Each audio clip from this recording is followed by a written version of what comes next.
নমস্কাৰ এটি গুৰুত্বপূৰ্ণ বাতৰি লৈ নিউজৰ ষ্টুডিঅ'ত মই মুকিবুল হুছেইন প্ৰকৃতিপ্ৰেমী আৰু অসমীয়া চলচ্চিত্ৰ উদ্যোগৰ প্ৰচাৰ প্ৰসাৰৰ অক্লান্ত কৰ্মী সমীৰ ৰয়ৰ একক প্ৰচেষ্টাৰে ৰুদ্ৰৰ বাবে আৰম্ভ হৈছে বিভিন্ন ঠাইত ব্যতিক্ৰমী প্ৰচাৰ নিউজ নাওৰ এক বিশেষ প্ৰতিবেদন ৰুদ্ৰৰ বাবে আৰম্ভ হৈছে বিভিন্ন ঠাইত ব্যতিক্ৰমী প্ৰচাৰ উল্লেখযোগ্য যে যোৰহাটত ৰুদ্ৰৰ অডিশ্যন আৰম্ভ হোৱাৰ দিনৰ পৰা প্ৰকৃতিপ্ৰেমী আৰু অসমীয়া চলচ্চিত্ৰ উদ্যোগৰ প্ৰচাৰ আৰু প্ৰসাৰৰ এজন অক্লান্ত কৰ্মী সমীৰ ৰয়ে একক প্ৰচেষ্টাৰে আৰম্ভণি কৰিছিল ৰুদ্ৰৰ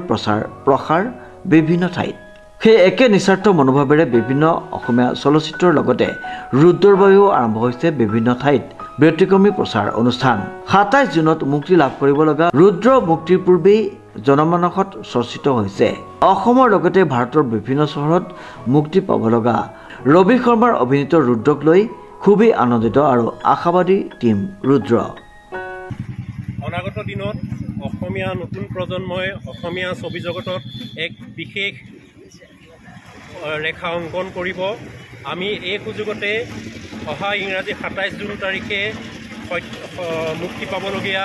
জনপ্ৰিয় অভিনেতা চিত্ৰ নিৰ্মাতা ৰবি শৰ্মাদেৱৰ বিশেষ ৰুদ্ৰ ছবিৰ শুভ মুহূৰ্তত তেখেতলৈ তথা সমগ্ৰ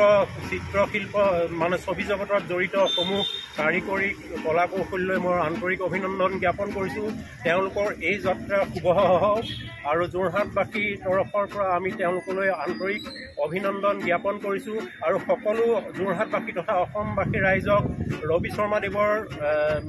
ৰুদ্ৰ ছবি চাই তেখেতক তথা চিত্ৰশিল্পীসকলক উৎসাহিত কৰিবৰ বাবে মই এই সুযোগতে মোৰ আন্তৰিক অভিনন্দন জ্ঞাপন কৰি সকলোকে আহ্বান জনাইছোঁ